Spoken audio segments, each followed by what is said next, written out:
some wins.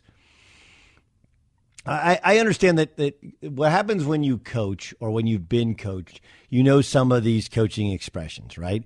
Where a coach will tell you like, hey, you don't get any more points for style. You don't get any more wins if you win by 60 or if you win by 1. It's still just one win. But thinking reasonably and logically, I got to tell you, there were 3 wins yesterday that jump out to me as being almost worth a win and a half. And each was in a different time slot. The Chargers beating the Chiefs on the road was a gigantic win. Keep in mind they missed 2 extra points and still found a way to take down the Chiefs. And you just got to exhale at the end of a game. Chargers were up 14-3 at the half, and frankly, it should have been more because the Chiefs had several turnovers. The Chiefs take a lead going into the fourth quarter, and usually that's where the Chargers would at least previously wither. They did not wither, and instead they end up getting a gigantic win.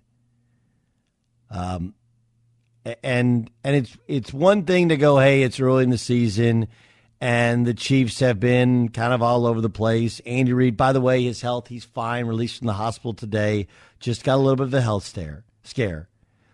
But keep in mind, this is a place in which they rarely win. In the last decade, they've won 2 times. The other time was when they won 12 games 3 years ago. Having a second-year quarterback, a first-year coach, and taking the comeback from the Chiefs and still finding a way to win, that's like a win and a half. Because and yes, you go home scratching your head, do we have the right kicker? But you go home saying man, we won even though we gave away 2 points. Gave it away on 2 missed extra points. The other 2, which I find to be really, really special wins, and I do think that Baltimore winning on the longest field goal in NFL history, that's a big, because you don't want to be the team that loses to the Lions, and Baltimore's been, 2 very different results going into yesterday's game. That was a game which you just survive and find a way, but man, you're going to look back and go, thank goodness we have Justin Tucker. But the Rams beating Tampa in L.A., their first really big game in the new stadium with a viable opponent, a potential Super Bowl team, and with Tom Brady. And, people will say that's Matt Stafford's biggest regular season game ever. I don't actually believe that to be true. He was on playoff teams. He played on plenty of big games. But that was a big one for the Rams on that big a stage, and for him to play that well, and then to basically lead start to finish, and it wasn't really in question late into the fourth quarter. That was a big one. And then last night, I don't know what more you can say. Aaron Rodgers was sharp. Everything he threw was on target. And yet, the Packers still couldn't score on their next to last 2 possessions, allowing the door just to be cracked open for San Francisco, who scored with 36 seconds to go, and that was enough to stop Aaron Rodgers. 2 gigantic completions to Devontae Adams, and they make a 56-yard field goal, and you go running off thinking, well, we stole one that was almost stolen from us.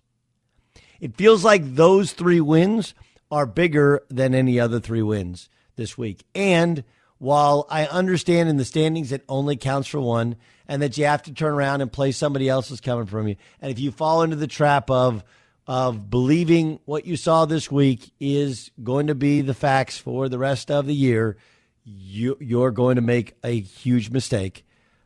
But these 3 teams, it feels different. The Packers have been to Florida twice and to California 3 times in the past couple years, and they've looked awful every time until last night.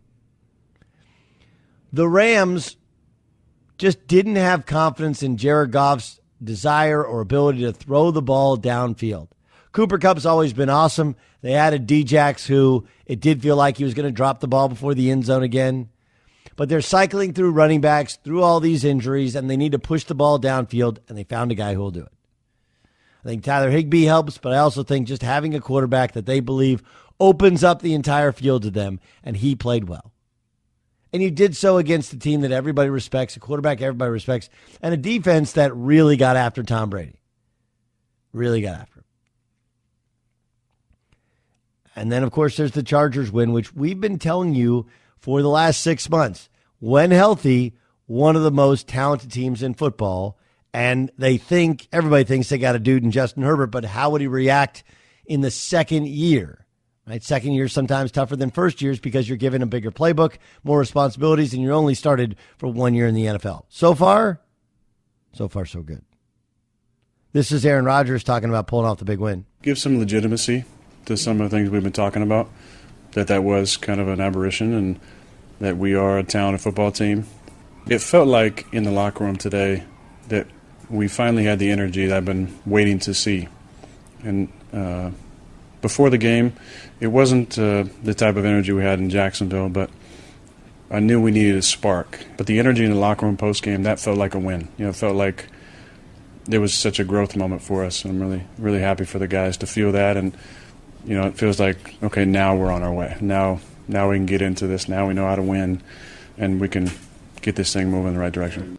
That's a win and a half, right? When you have to win a football game twice, when you have that sort of energy, when everybody, the aha moment, that's a win. That's a win and a half.